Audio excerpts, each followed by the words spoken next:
2:47 in the morning. The alley behind Langford stretches long and narrow, a corridor of brick and concrete where the November wind cuts like a blade wrapped in ice.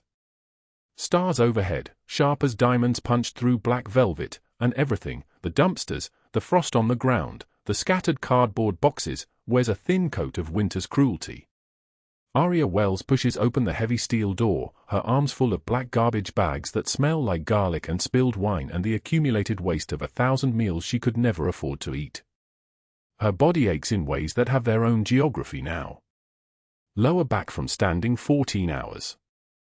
Feet that have learned to ignore pain.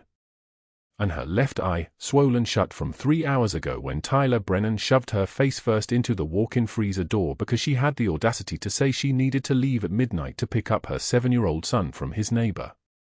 She dumps the first bag into the industrial bin. Then the second.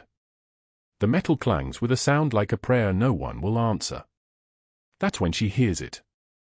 A whimper. Soft. Broken. Desperate. She freezes. Her breath clouds white in the air. She listens, but the alley swallows sound the way it swallows everything else. Then it comes again. Not from the street.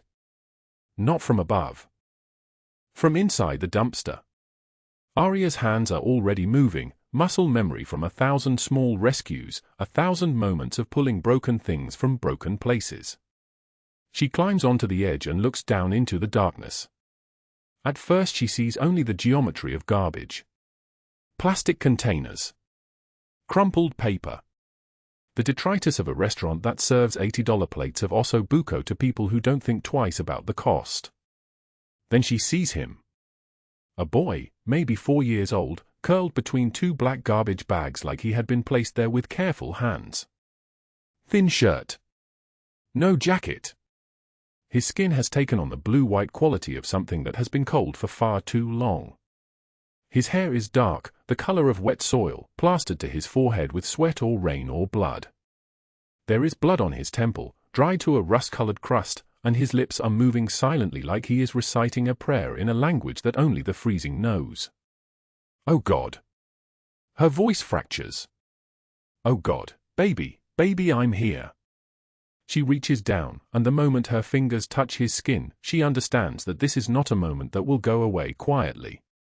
This is the kind of moment that cracks the world open and lets something dangerous spill out. The child looks up at her with eyes that are ancient and terrified, and they are the exact shade of storm gray that no child should ever have to carry. His lips move. One word emerges, barely a whisper. Papa. Aria's hands shake as she lifts him out of the dumpster. His body weighs almost nothing. She pulls off her coat, the only coat she owns, the one with the torn lining and the buttons that don't match, and wraps him inside it. He smells like dirt and fear and something else, something expensive that doesn't belong in an alley at 2:47 in the morning. She holds him against her chest and he whimpers, Papa, Papa, Papa, like it is the only word he knows, like it is a prayer and a plea and a breaking heart all compressed into 2 syllables. Behind her, 10 blocks away, a penthouse door explodes inward. Matteo Romano stands in the wreckage of his own home, his chest heaving, his expensive shirt torn open to reveal the muscular expanse of a man built from violence and will. He is tall, 6'2", with dark hair silvered at the temples and eyes like a storm before it destroys everything in its path. There is a scar running from his left cheekbone to his jaw, a permanent reminder of the night his father was murdered when Matteo was 17 years old, the night that taught him that mercy is a luxury only the living can afford. His penthouse overlooks Manhattan from the 42nd floor, all floor-to-ceiling glass and marble and leather furniture that costs more than most people's homes. But it is empty now in the way that only places devoid of children can be empty. Find him. His voice sounds like someone dragging metal across concrete. I want every street, every building, every goddamn block searched within the next hour. And when you find him, whoever took him dies slowly. Not quickly. Slowly. His lieutenant Sergio, a man with a boxer's shoulders and a scar tissue ear, steps forward. Boss, we're all ready. Now, Matteo says, and the word carries the weight of an execution order. Sergio nods and turns away. In 15 years of working for Matteo Romano, he has learned that when the boss speaks like that, the only response is obedience. Meanwhile, in the alley, Aria pulls the child closer and whispers to him, "You're safe. You're going to be okay. I'm going to take you somewhere warm." She doesn't know that this moment, this decision to pull a child from a dumpster, will set in motion a sequence of events that will rewrite both of their lives. She doesn't know that the little boy in her arms belongs to one of the most powerful men in New York, a man who has built an empire on blood and vengeance and the unwavering loyalty of those who understand that crossing him is the same as signing your own death warrant. She only knows that he is cold. That he is scared. That he said Papa like it was the only truth he had left. She walks to her car, an ancient Honda Civic with a cracked windshield and a check engine light that has been on for 3 years. The back seat smells like the lunches she packs for her son Micah, peanut butter sandwiches cut into triangles because that is the only way he will eat them, apple slices that brown because she doesn't have enough money for the special brown prevention spray. She puts the child in the back seat and buckles the seat belt around him gently, carefully, like he is made of something that shatters easily. "What's your name, sweetheart?" she asks, her voice soft as a candle in the wind.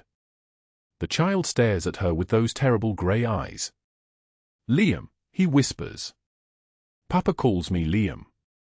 Aria nods and closes the door, and as she walks around to the driver's side, she doesn't see the 3 black SUVs that are already moving through the streets of Manhattan like sharks drawn to blood in the water. She doesn't see the men in suits that cost more than everything she owns, men who are moving with the precision of people who have been trained to hunt and destroy. She doesn't know that in 20 minutes, maybe 30, all of it, the child, the alley, this moment, will connect to something so much larger and darker than she can possibly imagine. All she knows is that she has $5 in her apron pocket. 11 days until her eviction. An eye that is swollen shut from a man who thinks she is worthless. And a child in her back seat who needs to be warm. She turns the key. The engine turns over with a sound like something dying. She pulls out of the alley. And from somewhere in the frozen Manhattan night, Matteo Romano's phone rings with a name that will change everything. Before we continue, drop a like if this story is hitting you. Share it with someone who needs to hear it, and subscribe so you don't miss what's coming tomorrow. Your support means everything. Now, let us go back to the beginning, to understand how Aria Wells came to be alone in an alley at 2:47 in the morning with $5 in her pocket and a broken eye. Let us understand the weight she has been carrying, the choices that broke her, and the moment that will shatter her world completely.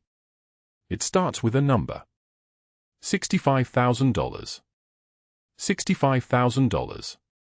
That is the number that wakes Aria Wells at 3 in the morning, the number that sits on her chest like a stone, the number that has consumed every waking hour for the past 6 months, ever since the hospital sent the final bill and she understood with absolute clarity that she would never pay it.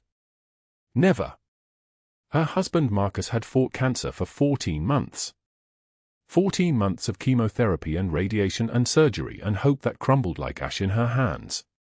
He died on a Tuesday in March, and on Wednesday morning, the bills started arriving.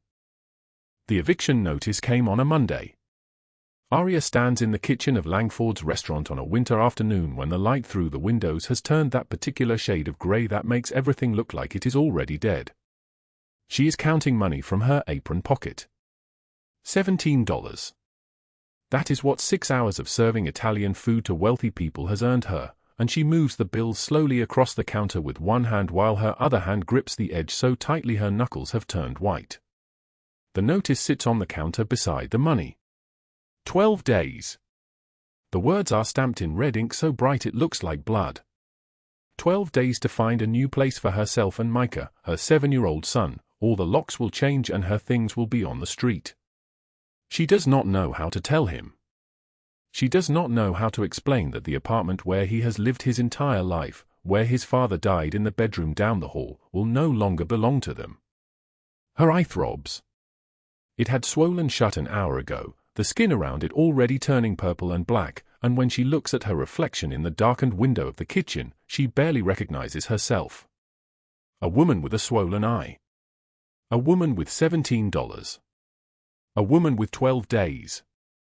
Tyler Brennan's footsteps approach from the office, measured and slow, and she does not turn around. She knows what he looks like. 43 years old, sandy hair thinning at the crown, a wedding ring on his left hand that he tells customers is a reminder of the woman he almost married before she left him for someone better. His shirts are always unbuttoned one button too far, and his cologne is so thick it makes her gag. Working the double tonight. His voice comes from directly behind her, close enough that she can smell the coffee on his breath. Aria nods without speaking. Speaking requires energy. Speaking requires her to pretend that his hand is not moving toward her waist, that his presence is not making her skin crawl like she is covered in insects. Good. His fingers brush her hip.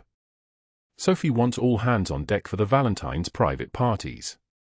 We're expecting the Russo family. Big money. You smile pretty, maybe you'll actually earn some real tips instead of the garbage you've been collecting. She steps sideways, creating distance, and Tyler's hand falls away. He moves to the refrigerator and pulls out a bottle of expensive wine that costs more than her rent, examining the label with the expression of someone who believes themselves to be a connoisseur but has never read a book in his life. What happened to your face? He asks without looking at her. I walked into a door. You're clumsy. He closes the refrigerator. That makes you unreliable. Sophie doesn't like unreliable people working in her restaurant. Aria's hands shake as she slides the $17 back into her apron pocket. The math is already happening in her head, the terrible arithmetic that has become her constant companion. $17 from today. Yesterday she made 11. The day before, 9. At this rate, at this grinding, exhausting rate, she will have maybe $800 by the time the eviction notice expires. $800. The cheapest room in the cheapest neighborhood costs $1,500 a month, and that is assuming a landlord will rent to her at all, assuming they do not run a background check and discover her late medical bills, her destroyed credit, her status as a woman who cannot even pay for her dead husband. Are you listening to me? Tyler's voice has changed. It has become the voice he uses when he is angry, when he is about to hurt someone, and Aria turns to look at him. He is standing between her and the kitchen door. His shoulders are broad, his face is red, and his right hand is curled into a fist. I asked if you were listening. I was, Aria says quietly. You don't seem like you were listening. You seem like you were thinking about something else. You seem distracted. And distracted waitresses make mistakes, and mistakes cost me money. He steps toward her, and the kitchen, which is usually a place of heat and noise and life, becomes very small and very quiet. The only sound is the humming of the freezer. The only sound is her own breathing. He reaches for her wrist and his grip is tight enough to cut off blood, tight enough that she feels the bones grinding together. Work the double, he says, or I will tell Sophie you are not performing at the level she expects. And we both know what she does to people who do not perform. Aria tries to pull away, but his grip tightens. The pain shoots up her arm like lightning, and she thinks of Micah in the car in the parking lot, doing homework in the cold because she cannot afford to keep the car running and keep the heat on at the same time. She thinks of her son's hands turning blue. She thinks of the eviction notice. She thinks of 12 days. She pulls harder. Tyler's face contorts with rage, and he shoves her backward with enough force that she crashes into the freezer door. Her head connects first, the metal so cold it burns. Her body follows.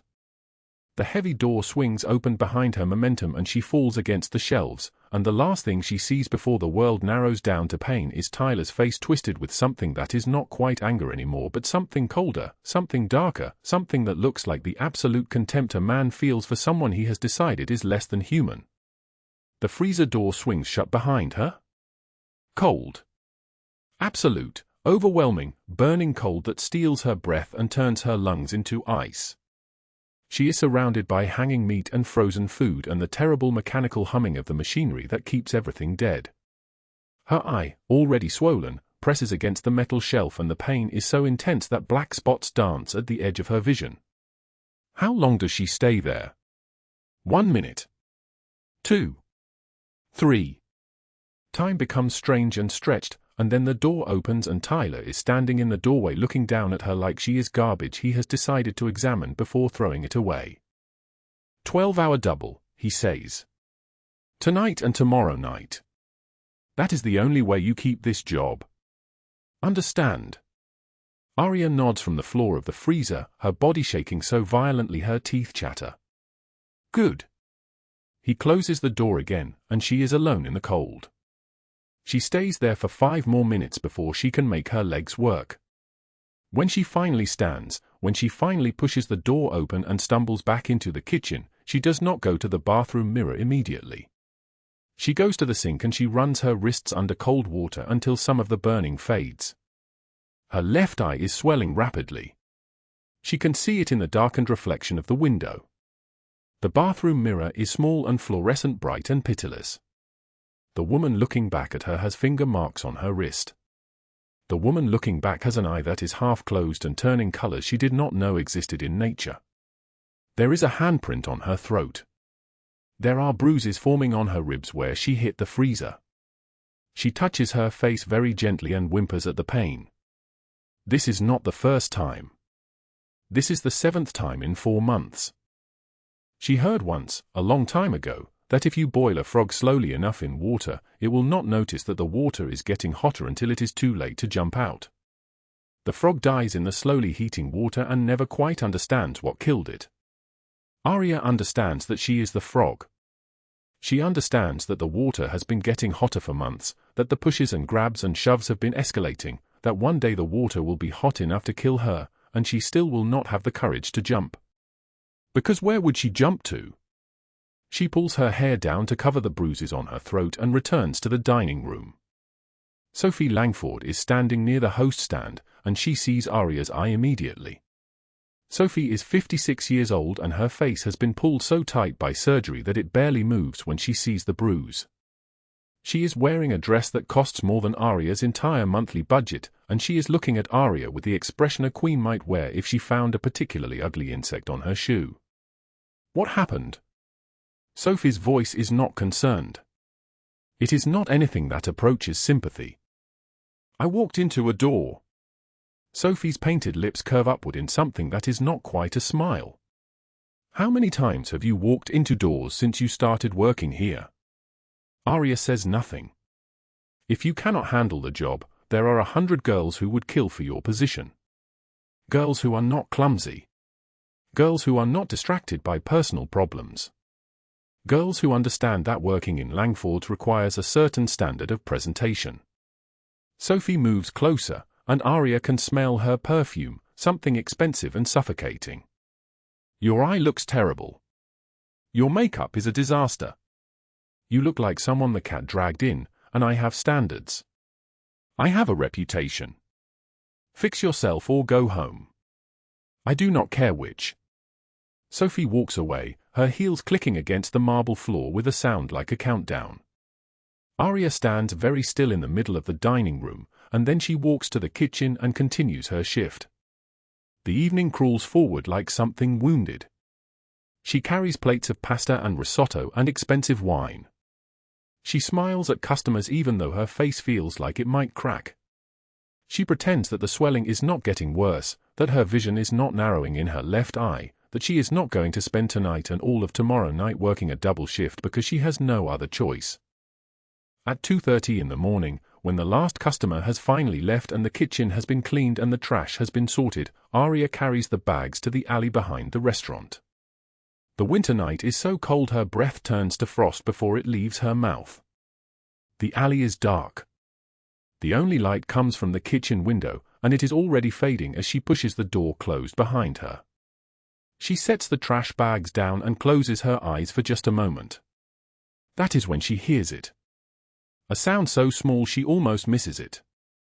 A sound like a child crying, like a baby, like something small and hurt and alone in the darkness. Aria opens her eyes. At the far end of the alley, near the brick wall that separates Langford's from the abandoned building next door, there is a trash bin. And protruding from the top of that bin, caught in the thin moonlight, is a small pale hand. The small hand does not move. It does not reach toward her. It simply hangs there, pale and trembling in the November cold, a thing caught between worlds, between life and whatever darkness held it captive. Aria freezes. The two black trash bags slip from her fingers and hit the frozen ground with a sound like bone breaking. She stands very still, her breath coming in short white clouds, and then she walks toward the dumpster.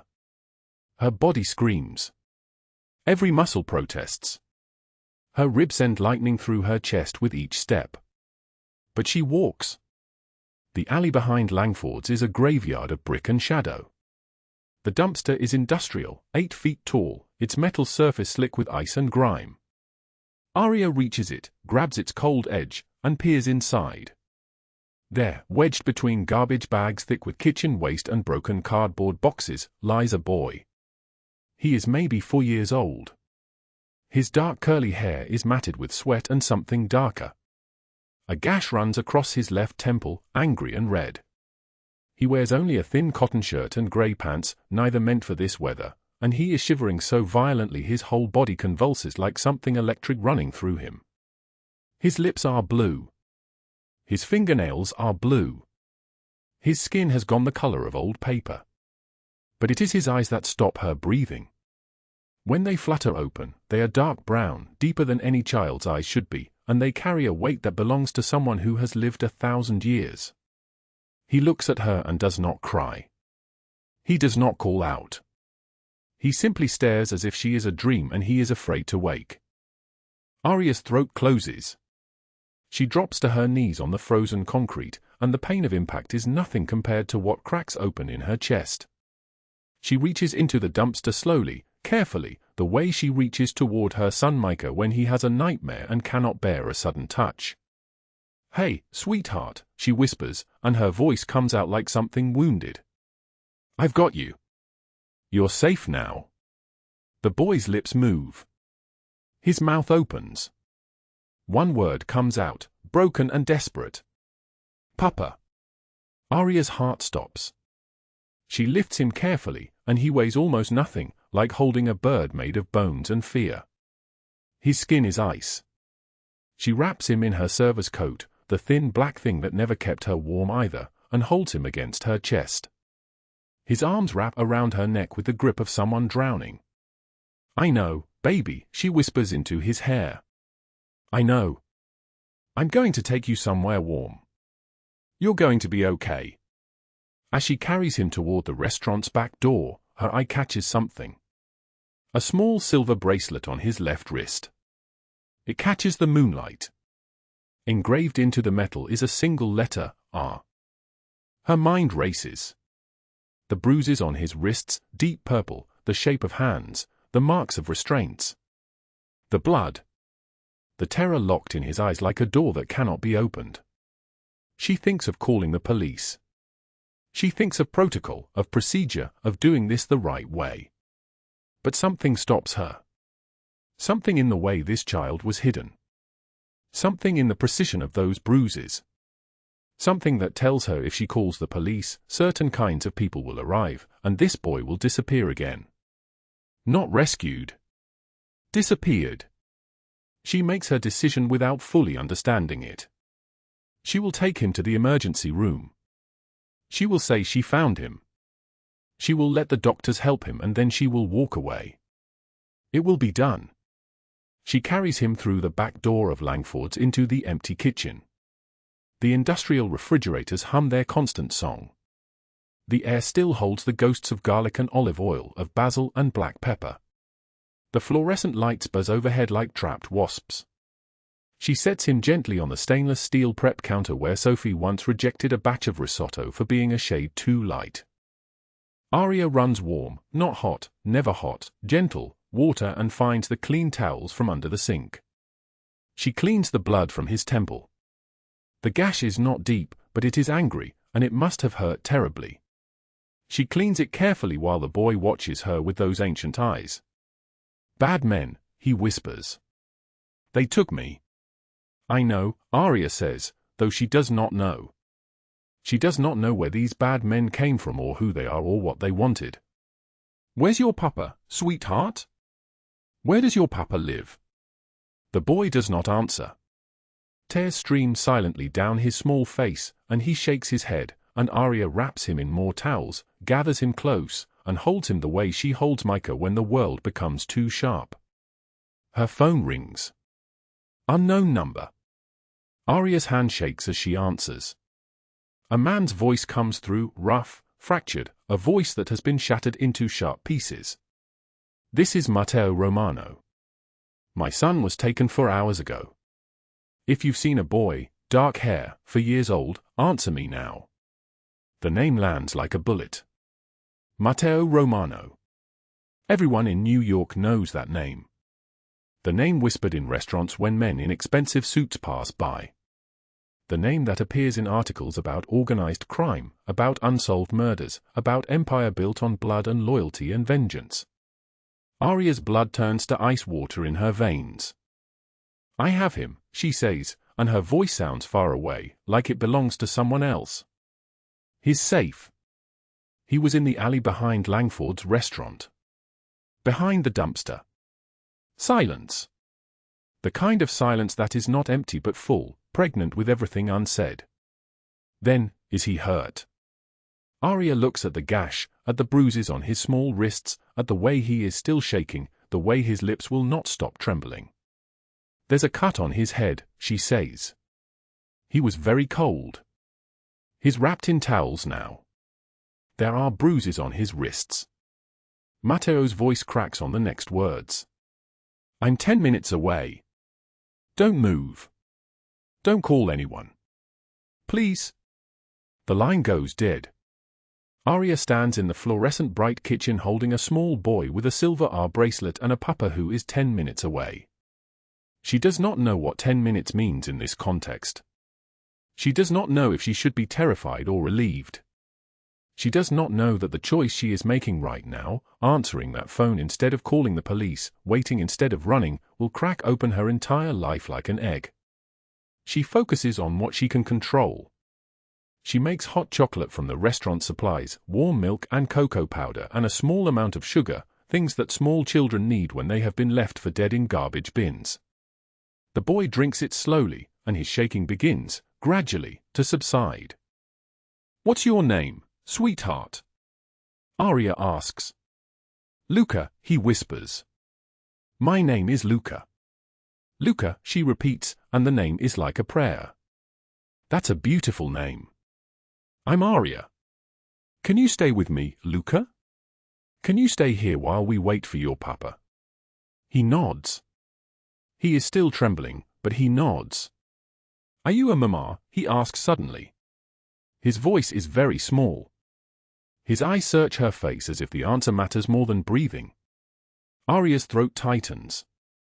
Tears begin to collect in the corners of her eyes. Yes, she says. I have a son. His name is Micah. He's 7 years old.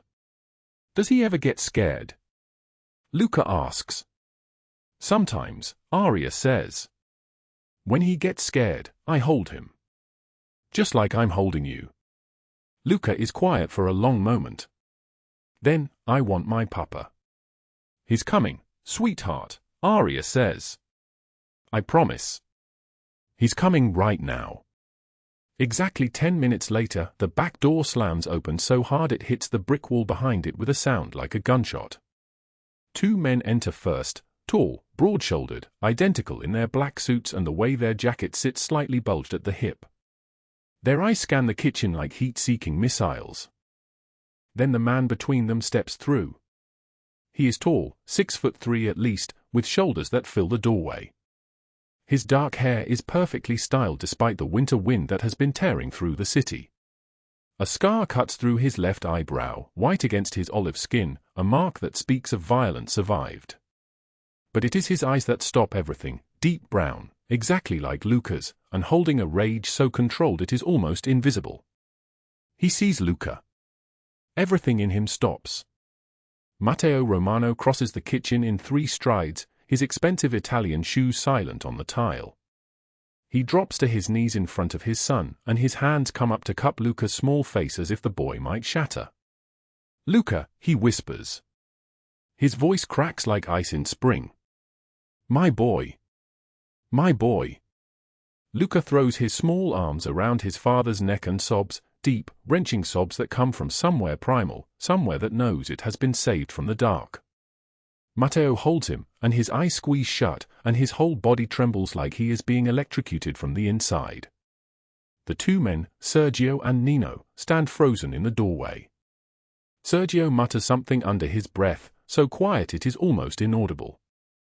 In 15 years, he says to Nino, I've never seen him like this. Matteo finally looks up at Aria. His eyes move across her face with terrible precision, the swollen left eye, purple blooming into sickly yellow. The bruises on her throat in the shape of fingers. The exhaustion carved into the lines around her mouth. The way she stands as if her ribs are made of broken glass. You saved my son, he says. His voice is steady now, but something dangerous lives beneath the words. Anyone would have, Aria says. Matteo's jaw tightens. He stands, keeping Luca against his chest, his son's arms still wrapped around his neck. Who did that to you? He asks. He is looking at her eye. Aria touches her swollen face, then lets her hand fall. It doesn't matter. Matteo's voice drops to something cold, something sharp like a blade wrapped in velvet. It matters. I need to go, Aria says. My son is waiting. I need to get home. Matteo raises one hand, and she stops as if his palm has become a wall. Wait, he says. He pulls out his wallet with his free hand.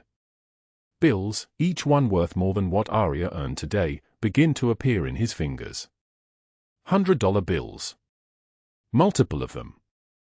I don't want your money, Aria says, and her voice has snapped back like a thing with pride. It's not charity, Matteo says.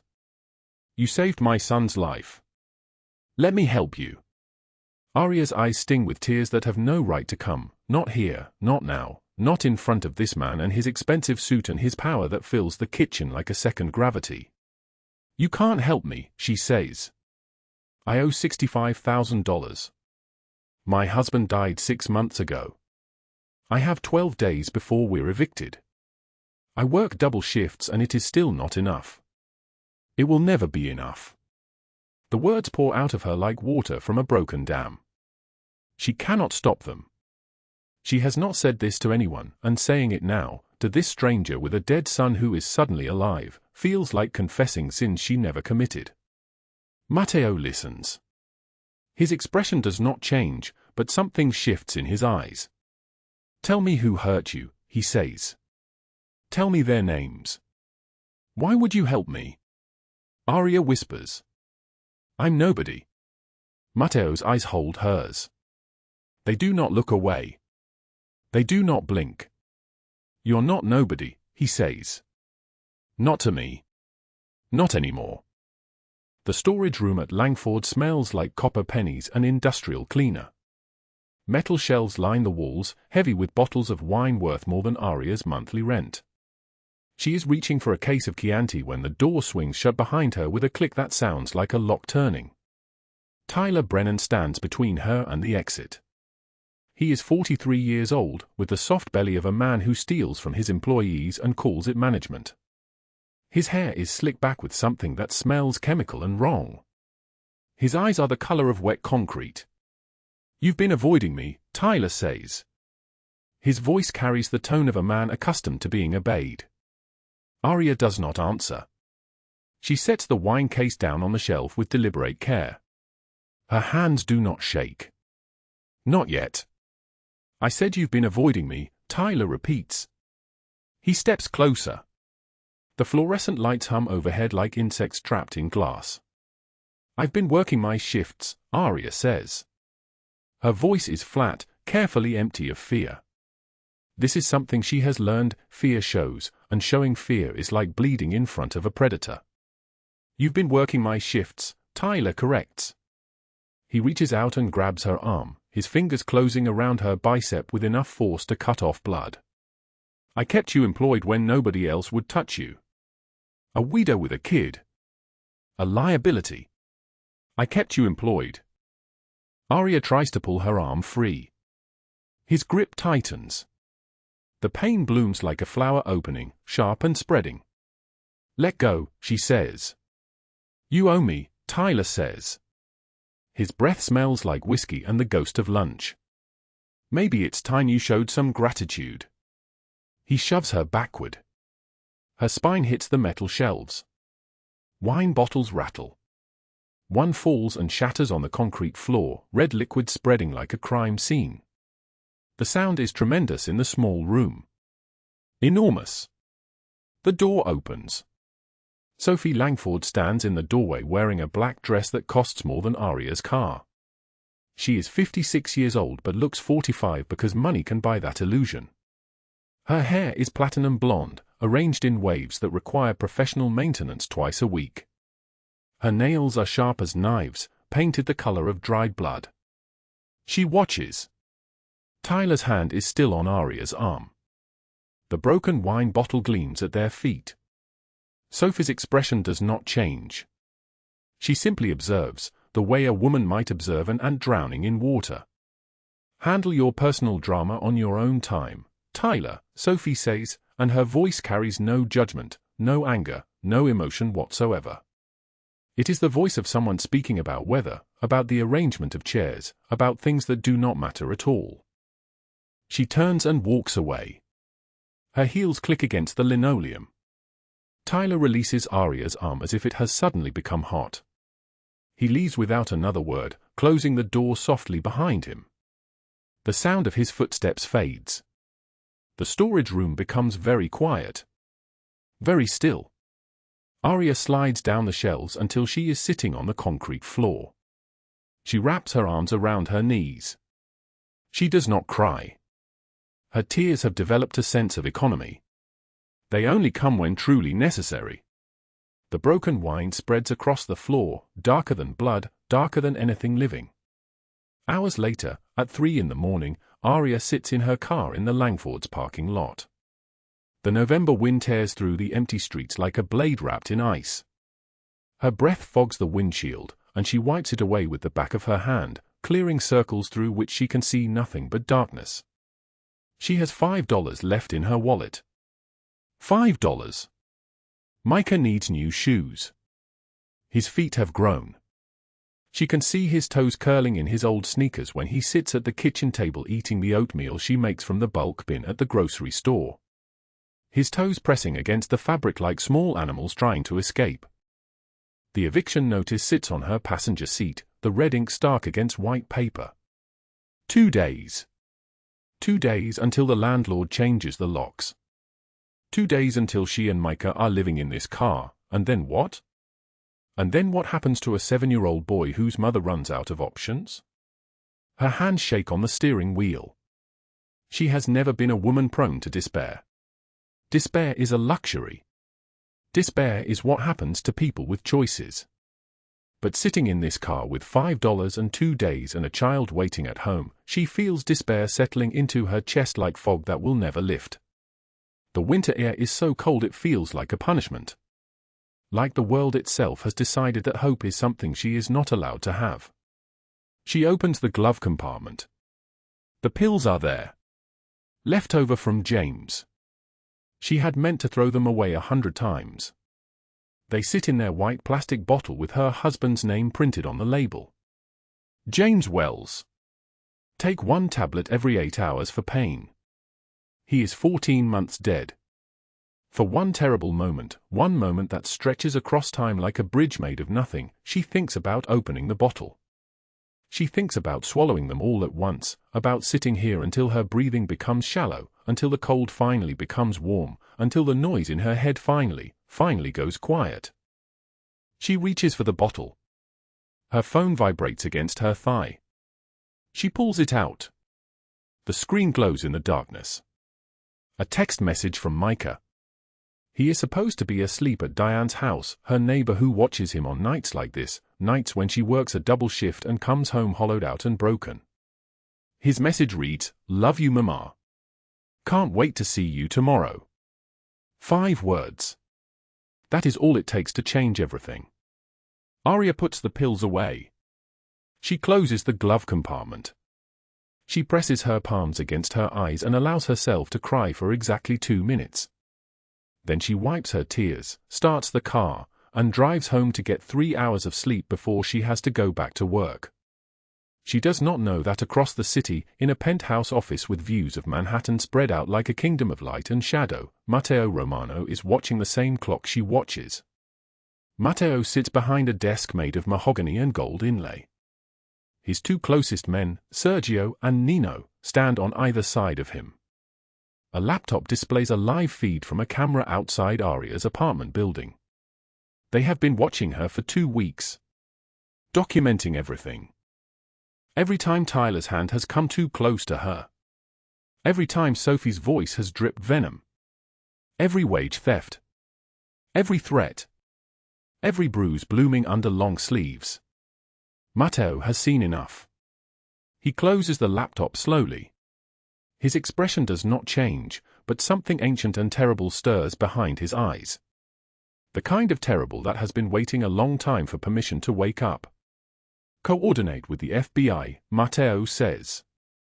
His voice is deep and solid like an oath. Federal charges. Racketeering. Labor trafficking. Wage theft. Tax fraud. I want them to have enough to lock both of them away for 40 years minimum. The woman, Sergio says. What about her? She is innocent, Matteo replies. She will remain untouched. At 6 in the morning on a freezing winter day, black SUVs pull up to a restaurant called Langford's. 12 FBI agents in tactical gear pour out like ants from a cracked nest. They have warrants. They have evidence. They have photographs of falsified timesheets, records of stolen tips, documentation of threats made to workers who dared to complain. Tyler Brennan is dragged from his apartment bed at 6:15 a.m. He is wearing boxer shorts and a t-shirt that advertises a bar he visited once in Atlantic City. His screams echo through the hallway of his building. I didn't do anything. I didn't do anything. Nobody listens. At 6:30 a.m., agents arrive at Sophie Langford's penthouse on Park Avenue. She is standing in her kitchen drinking green juice when they knock. Her assistant opens the door. Sophie's face drains of blood when she sees the badges, the weapons, the cold professionalism of federal agents. Sophie Langford, the lead agent, says, "You're under arrest." The cameras capture everything. Helicopters circle above Park Avenue. News vans arrive like vultures. Sophie Langford is led from her building in handcuffs, her designer dress wrinkled, her platinum hair disheveled, her carefully constructed appearance crumbling like old paint. I'm innocent, she screams at the cameras. This is a mistake. This is a conspiracy. But the evidence is overwhelming. Bank records showing diverted wages. Audio recordings of threats. Medical reports documenting injuries. Testimony from 12 former employees. The case is airtight. Perfect. Federal prison. 40 years each. Aria watches the news at 7 in the morning while Micah eats his breakfast. She watches Tyler's face broadcast across every channel. She watches Sophie's arrest replayed in slow motion. She watches the reporters standing outside Langford's with their microphones, describing the scale of the operation, the number of victims, the federal charges. She has no idea who made this happen. She has no idea that Matteo Romano, sitting in his penthouse across the city, is allowing himself the smallest of smiles. Not a smile of joy. A smile of completion. Of debts being settled.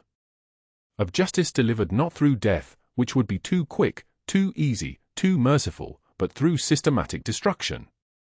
Through the slow, methodical erasure of everything they built on the backs of desperate people.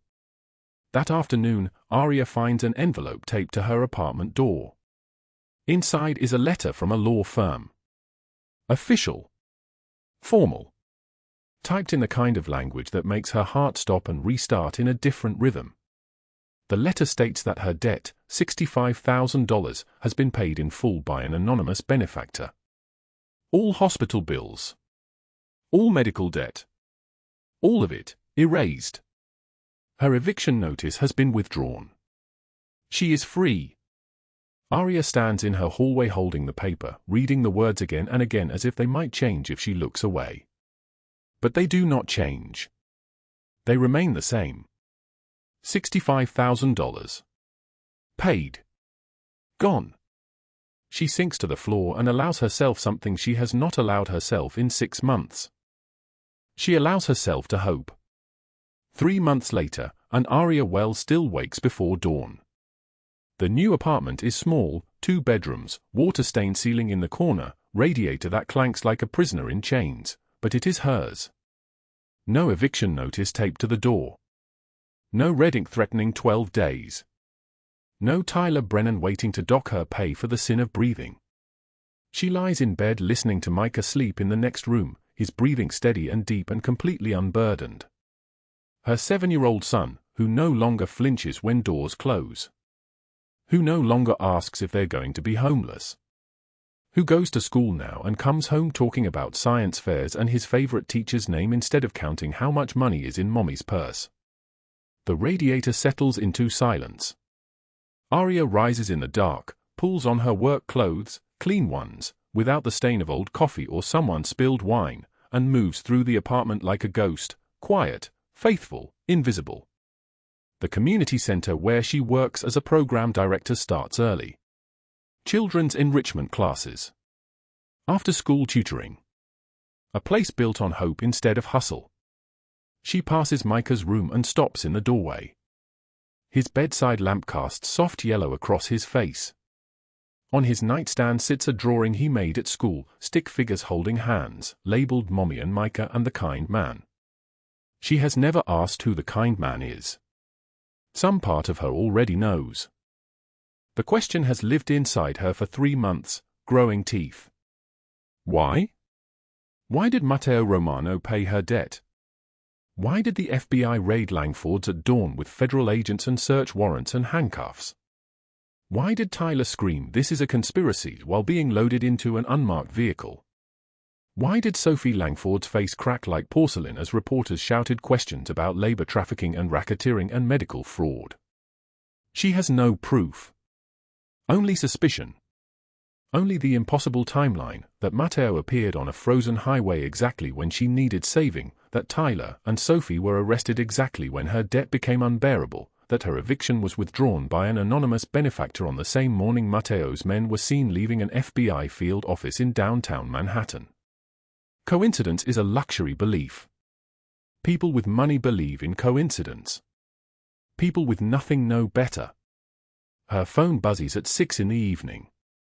She is closing up the community center, helping a volunteer stack chairs in the gym, when the screen lights up with an unknown number. She almost doesn't answer. Almost lets it slip into voicemail like all the others. But something makes her open it. Aria. His voice is deep and solid like an oath. Like a man who does not waste words because his words carry the weight of mountains. It's Matteo. I'd like to see you. There's something I need to tell you. The chair in her hands becomes very heavy.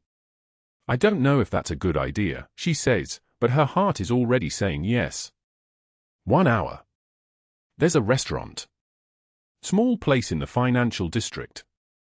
Private booth in the back. You'll know which one. The line goes dead. Aria stands in the gym of the community center with her hand still raised, phone pressed to her ear, listening to silence. Around her, the volunteer, a woman named Patricia who works 3 jobs and still shows up to help, is watching her with knowing eyes. Who was that? Patricia asks gently. Someone I thought I'd never see again. Are you going? Aria sets down the chair. Pulls out her phone and texts her mother, who watches Micah in the evenings. Working late tonight. Is that okay? Her mother responds in 30 seconds. Of course. Be safe. Safe. As if safety is a choice she gets to make anymore. The restaurant is exactly the kind of place Tyler Brennan used to dream about working at. Cloth napkins folded like origami. Candles in amber glass holders. The smell of rosemary and olive oil so thick you can taste it before the food arrives. Aria stands in the doorway wearing the only dress she owns that does not smell like restaurant grease, and even as she steps inside, she feels like an imposter. The bruises on her face have faded completely. Her left eye no longer swells shut when she cries. But she still moves like someone waiting for the next blow. Matteo Romano sits in a corner booth, and when he sees her, something shifts in his expression, the way a man might look at a soldier after a battle. Not romance. Not yet. But something deeper than gratitude. Something like respect. He is wearing a charcoal suit that costs more than her annual salary. His white shirt is open at the collar, revealing the edge of a tattoo she has never seen before.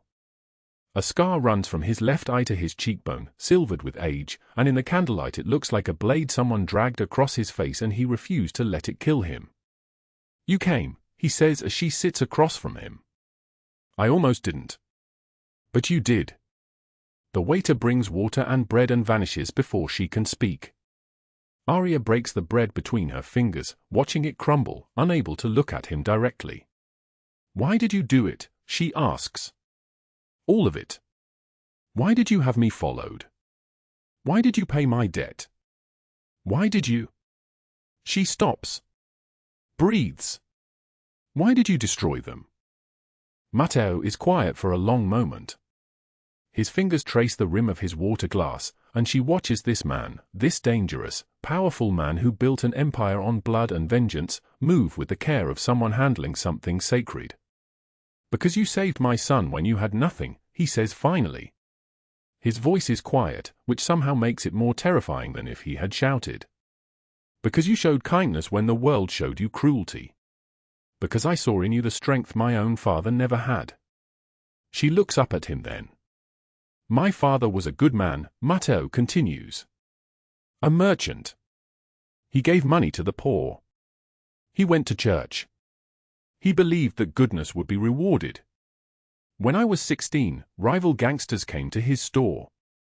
They wanted protection money. He refused them. He believed he was protected by God and his clean conscience." He pauses. A shadow moves across his face. "They shot him in the back of the head in front of me. Made me watch. Made me understand that goodness is not a shield. It's a wound." Aria's hands tremble in her lap. "I built my empire on that lesson. On vengeance. On the belief that the only way to survive is to be more dangerous than everyone who wants to hurt you. I spent 25 years being that man. I was very good at it." His eyes meet hers. "Then I saw you stand between my men and a terrified child. No weapons. No army. Just a woman with bruises on her face saying, 'Don't hurt this boy.' You had nothing. You could offer nothing. You could be destroyed with one word. And you did it anyway." The waiter returns with their food, but neither of them touches it.